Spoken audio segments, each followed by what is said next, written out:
David here with Figboot on Pens, back again with another fountain pen review. Today, I have for you the latest release from Ikkaku, which is the luxury arm of Narwhal, which focuses on high-end writing instruments. I've had a chance to review a few of their offerings, and I've been impressed. They are mainly based off of the same ebonite base model of pen, but utilize such elements as urushi lacquer, or Raiden, or maquille. The pen I have for you today is called the Cherry Blossom Urushi. What I'm going to do today is go over the parts and features of this springtime offering, talk about what I care for and what I don't care for about it. I'll show some measurements, size comparisons, and provide a writing sample. Thanks go out to the good folks at Narwhal for providing this pen on loan for review. And to take a look at this botanically inspired fountain pen, please join me over here at camera 2. The pen arrives in this wooden box. You can see here on the front, it does say Ikkaku, which is Japanese for narwhal. And this is a rather heavier and thicker, not super heavy, but just thicker box than you're used to seeing out of some other Japanese manufacturers. And inside, we have a couple of things. There is a warranty card, and then there is a little faux leather pouch here that must have had these for a while since it has the old Narwhal name on it. But inside here, we have the pen. So here is the Ikkaku Cherry Blossom Urushi. As I mentioned, the base of this pen is ebonite, and it is covered with a serene cobalt blue urushi lacquer. We have a few things going on here. First of all, you can see here in the light that there are some kind of glittery sparkles that are in here. And then we have the individual cherry blossoms. And on these, we'll see how close I can get. There is the Raiden treatment there. And you can kind of see I won't say the cracks, but just how it is put together there just adds another textural element to it, or visual element. You can't really feel that aspect of it. But what you can feel is on top of that, that pink is an urushi lacquer. And you can feel that's on top of the other treatment. So everything else on the pen is smooth, but then there's just a little bit of tactile element at the top of the flowers, which is interesting. So overall, you can see that this pen starts off straight, and then there is a minimal step down from the cap to the barrel. And then the barrel is straight as well, and then both the top of the cap as well as the bottom of the barrel are rounded. That it just has some really nice kind of soft pinks and pearlescent whites.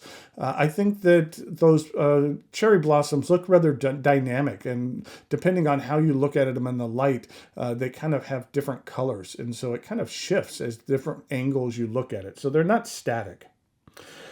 A bespoke brass clip here is adorned with 2 cherry blossoms. And, now Narwhal website says this is a single cherry blossom, but that sure looks like 2 cherry blossoms to me. Now, I'm curious about things like that, so I did some research, and there are indeed a number of trees which produce double flowers. So there was either a typo on the Narwhal site, or it was a reference to a specific type of double flower cherry blossom variant. I'll give them the benefit of the doubt on that one, and we'll call this a single blossom. This is the brass portion, and the rest is silver in color. I know it's a little hard to see in these bright lights.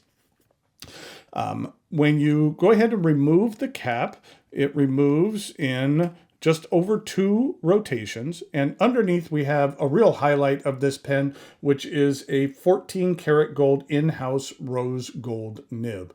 You can see on there it has the nice Narwhal logo. Let's see how close we can take a look at those waves. I do like those waves as they splash around the narwhal. And then here's a look at the ebonite feed. The section does begin with a flare. It is a little bit on the thicker side, which I do enjoy. And the the section is ebonite. And then we have the threads and I'd say a medium-sized step up to the remainder of the barrel. This pen is plenty comfortable in the hand, and it is fairly light. It does not post, which is fine by me. I typically don't like posting urushi pens. But overall, I feel that this is very comfortable in the hand. This is a cartridge converter pen. It accepts standard international cartridges, and a converter is provided. And given the appropriate amount of silicone grease, then you could certainly eyedropper this pen if you so desired. Okay, the price for this pen, as I mentioned before, that the Ikkaku is Narwhal's luxury brand. The price for this model is $1,399, so just under $1,400, which has been around what a lot of their a lot of their releases in this line have been in that price range. And I don't feel for the craftsmanship that's involved and the delicate nature here of all of these inlays and the urushi work that is an inordinate price for this particular model. I think it's right along the lines of other models in that same price range. So in order to take a closer look at this, let's go ahead and take a look at some measurements, then some size comparisons, and a writing sample.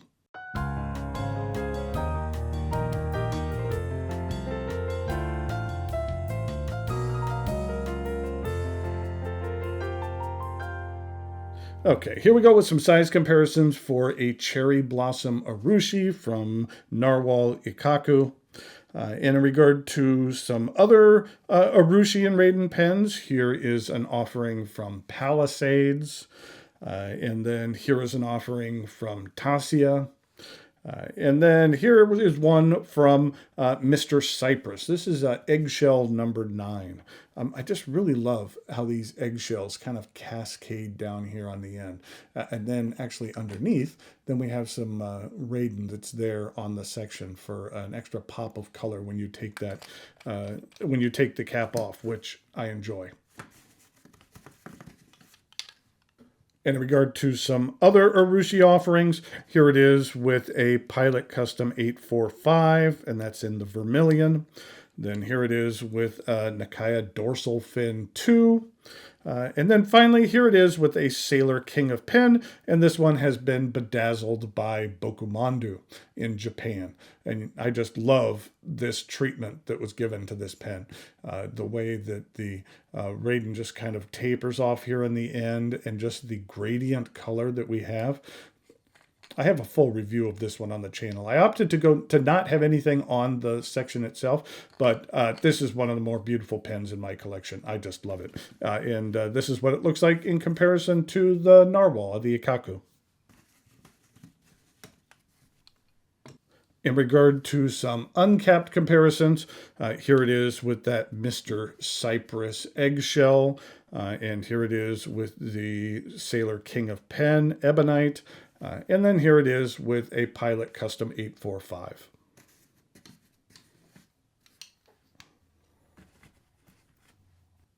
So here we go with the writing sample for the Ikkaku.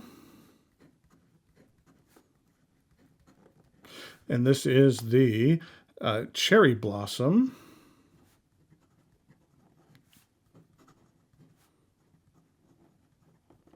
Urushi. And the ink that I'm using here today is Diamine Skull and Roses.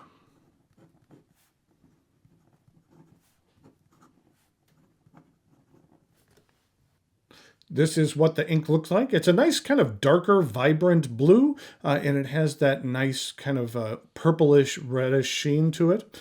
It's very similar to something like KWZ's Sheen Machine, or even Diamine's Bloody Brexit. These are a little bit darker blues. And then there's something like Venta's Blue Blood. So all of those are somewhat similar to where they're rather deeper, vibrant blues with that purplish, reddish sheen to it. This is what the 80 milliliter bottles look like. This is part of the rock and roll series that was exclusive to a German retailer. They have a lot of really nice inks in that particular series. This particular name, Skull and Roses, was inspired by the band Grateful Dead. They came out with a live album which was untitled, but the cover art had a skeleton adorned with a flower wreath. So one of the names the fans began to call the album was Skull and Roses.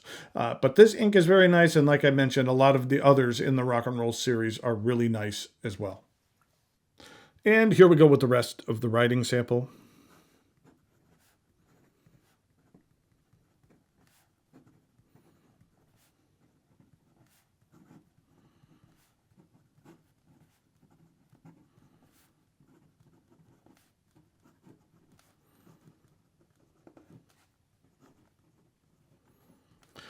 I have been very impressed with the in-house narwhal nibs. You can see here that on this gold nib, this is a medium. The ink flow is very generous on here, and it does lay down, or you can get a great deal compared to no pressure right there. You can get a lot of line variation in regard to this particular pen. As I said, the ink flow on this nib is rather generous. In regard to reverse writing, it's actually very smooth. And it lays down a nice extra fine line. And then in regard to some fast writing,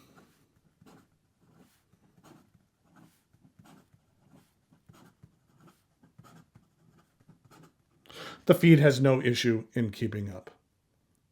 So there you have the Cherry Blossom Urushi from Ikkaku. I think it's an interesting addition to their lineup and a quality pen. One, I do like this vibrant blue, and I do like the cherry blossom flowers on there and the addition of the extra tactile element of the Urushi on top of that, and even like the loose leaves that are on here as well. And on top of that, the sparkle that's in here. So I think it's a really nice springtime pen, and one that looks nice with all of the elements combined. So until next time, thanks for watching, and I'll talk to you later.